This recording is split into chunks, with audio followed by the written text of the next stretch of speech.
Hello from the 22nd East of England show here in Peterborough. Although it's mainly an agricultural event, I can honestly say there's really something here for everybody. We're on quite a large site, it's 300 acres, so if you're planning coming down, for goodness sake, bring your walking shoes with you. We've been very lucky with the weather today. It was a little bit cloudy earlier on, but as you can see, the evening sunshine is already out. Behind us in the main ring, they're getting ready for another event, and I can tell you there's been every conceivable kind of display going on here throughout the day, from little Arab breeding ponies right through to the big shires, which I think are about to come out now. Also been military displays as well. We've had royal visitors here today, Princess Alice and the Duke of Gloucester, and Her Royal Highness the Princess Royal will be here tomorrow and Thursday, and she's actually president of the show. If you like animals, this is the place to be. There are horses, cows, just about everything. 10,000 dogs, would you believe? As well as an alpaca and Angoras, more of those later. Lots of people have been here. To find out how many, Tony Gibson's with me, show secretary. Tony, how many have been through the gates today? Nearly 45,000, which is quite a good figure. It's quite a tradition of agricultural shows here in Peterborough. Yes, we've had a show here since 1797. But this is the 22nd East of England Agricultural Show. How important is it to farmers? It's very important. It's a way for farmers to show everyone the kind of work that they're doing, the food that they're growing, the technology that they're bringing to bear in order to bring food prices down. It's a way of bringing together town and country. It's unique in that respect. And also plenty of things, as I mentioned, for anybody who isn't really interested in agriculture. Absolutely, yes, indeed. Anything special sticks out? Well, I think, as you said, there's a huge variety here, but I guess the highlight of the show today has got to be the 22-horse Frisian turnout, which was quite spectacular, and, of course, a world record. It was indeed. But it's time now to join our reporter, Simon Harris. He's wandering around somewhere else on the other side of the showground. The East of England may be a farming show, but in the numbers game, the dogs are far ahead of the cattle. The dog show's been going for 20 years, and this year there are 10,000 entries. Anne Argyle, one of the organisers, quite a headache to keep this lot in order. Well, in a way, there's a terrific amount of organisation that goes on, of course, in the weeks and months before the show, in selecting our judges and so on. But on the days, it's pretty smooth going, really, and there's not much trouble. You actually judge whippets, and judging is something of a family game for you, isn't it? Yes, well, my husband's just retired as an Old Bailey judge at Central Criminal Court, but he also judges whippets, but I judge a lot of other breeds, and the only trouble is that, of course, my customers can come back and say, why didn't you like me, and whereas his customers used to go straight down to the sales. Rita, you've got 2 Irish wolfhounds. Yeah. How have they been doing? Oh, I'm very pleased so far. The young lad he's just 16 months old and has just won the junior class. This has carried on from his record. He's been doing very well, so I'm highly delighted. And Mother is here next to me, and she'll be going in the limit class later on today. Are they quite a handful? Well, at this age, yes, because they're very strong and eager to look at everything. But once they mature, then they're very equable creatures, and you can have an enormous amount, as you can see by the ring here, and everyone gets on well with everyone else. No little scraps at all? Well, I haven't had any. You're going to get the odd little scrap between them at home when they're establishing their authority, but on the whole, they're very easy, and everyone seems to know their pecking order. Well, they seem to want to go now. Yes, they're getting there. As you said, you've got Drina in a competition later, Yes, so we'll wish you the best of luck. Thank you for very that. much indeed. Thank you. And now we'll rejoin Anne. Well, the last thing you'd expect to find at an agricultural show in the middle of England on a sunny afternoon is a skiing display, but that's exactly what's going on here. They're building up to their finale, which I think is pretty extraordinary. So I'm going to shut up now because they're up at the top ready, and the commentator's going to take over and tell you what's happening. And the final jump we have for you today, the grand finale, is the most dangerous by far of the whole day. We have 3 skiers coming down the ramp, following each other very, very closely, launching themselves into the air almost simultaneously.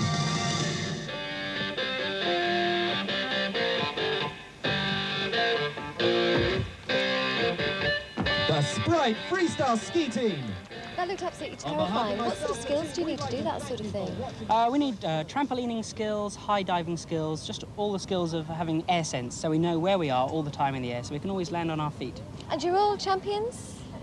In our own rights. You are? I'm the 8 times British champion. And you I'm are? the 5 times Dutch champion. And you are? 1989 World Cup champion. What's the worst thing about doing this? There's no bad things about it. Nothing? Nothing at all? No, if you keep training. Now, a lot of people think it's dangerous, but if you go through all the proper progressions like trampoline training and water ramp training, which is a ramp similar to this one, but we land in water, take all our spills and falls in the water. And if you've done that, then the sport's very easy. Well, I believe you, and I think I'd rather leave it to you than me. Well, we've been joined now by a couple of boars, wild boar to be precise. Actually, they're reared in captivity. According to the East of England show's president, the Princess Royal, agriculture is now facing one of its greatest challenges ever, and this is just one of the new farming methods on show. Derek Booth, they don't look particularly wild. No, these aren't. They may be wild genetically, but they're not behaviourally. They've been bred in captivity. Why aren't wild boar wild anymore? Because they were hunted to extinction in the 17th century, mostly because very few animals were left by that time because they were so much hunted, and also because they were a pest to the farmers. How realistic is wild boar farming nowadays? It's early to say, but the demand for the meat is quite large, and many people have had many inquiries with regard to can we start wild boar farming. What does it taste like? It's a very delicate flavour. It's between venison and beef with a bit of a mushroom-like tincture thrown in. They look very much like pigs. Are they like pigs to keep? Yes, they do better. They can be kept intensively, but it's better if they can be kept outside, and preferably in woodland. Well, of course, wild boar farming isn't the only modern farming method available to farmers now, and to find out about a few more, back to Anne. Now, this isn't me, it definitely isn't me, but he may look a bit like Dougal, but it seems this little fellow here could be part of the herds of the future. When we're walking down a nice country lane, we could see these in the field. Is that really true, Pam? Yes, we're hoping that in the future there'll be big herds of them in England. But whether they'll actually come about, I don't know. Nobody's ever knelt down for me before, I must say. What is his benefit? I mean, he's far too pretty to eat. Oh no, we don't eat them. They're basically kept for their fibre, which is very luxurious. He produces probably about 10 pounds of fibre, and it will be the ultimate fibre from the camelid family, which are llamas and alpacas. What do you do with the fibre? At the moment we spin it and it's made into cloth or into cardigans and jumpers.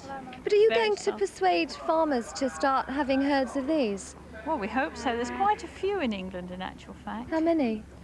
Well, we have a society, we have 130 members, and there's probably about 500 in the British Isles. Well, I think Tommy's lovely, quite beautiful, but it's not just him that could be the future of the British countryside.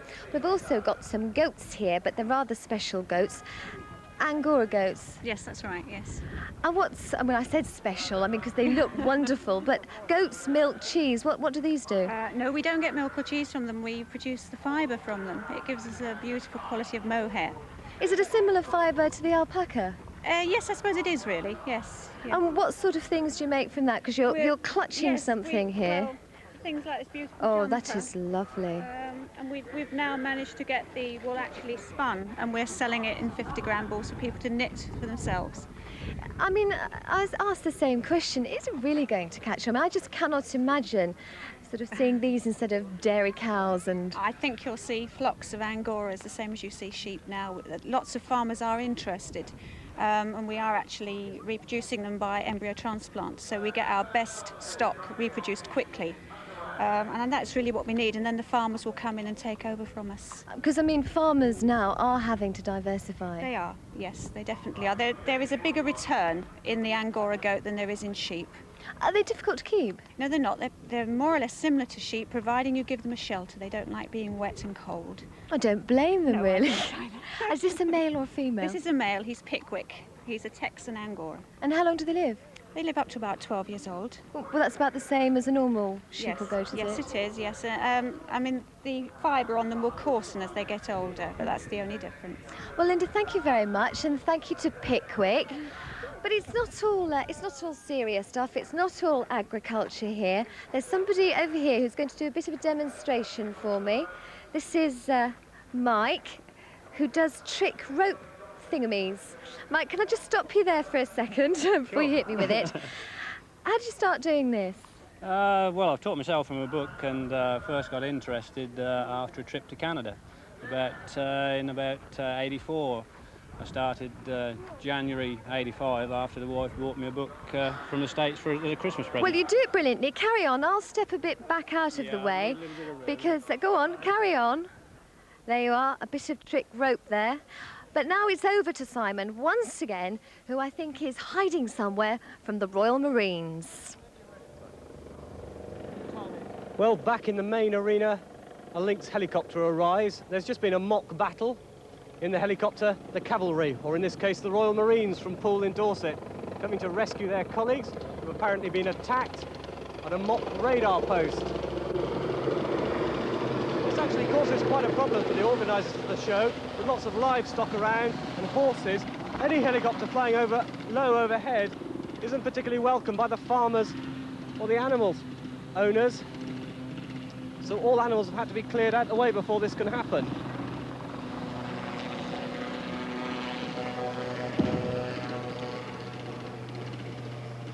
It could also be quite dangerous from the point of view of the spectators. All the ammunition being used, of course, is blanked, and all the spectators have been warned, if any of it flies anywhere near them, not to touch it.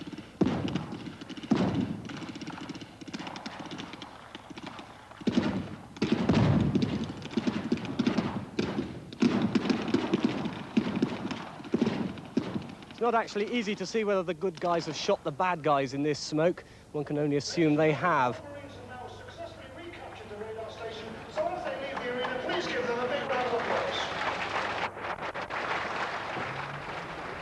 Well, rather Simon than me. It looks quite exciting, though. We've more or less come to the end here of what's been an absolutely wonderful day at the East of England show. I've got something eating my hat here. It's an alpaca. That was an expensive hat, Tommy. Would you mind? We've really only skimmed the surface. If you fancy coming down, it's on for another couple of days, Wednesday and Thursday. If you want to get here, you can find Peterborough on the map. It's very well signposted. I think I've got a new friend. And it's easy to get to off the A1. There's an awful lot of things to buy as well. I must just tell you, before I tell you what I've bought, I'll tell you about the weather, because if you are intending to come down tomorrow, although we haven't got our satellite pictures, it's a warm night with a few misty patches. Tomorrow, lots and lots of sunshine, temperatures very high, 27 degrees Celsius, that's 80 degrees Fahrenheit. So if you've got the day off, come down. And if you are coming down and you want to be in with the in crowd, you've really got to get one of these. That's just about it from all of us, from me and my very best friend, Tommy.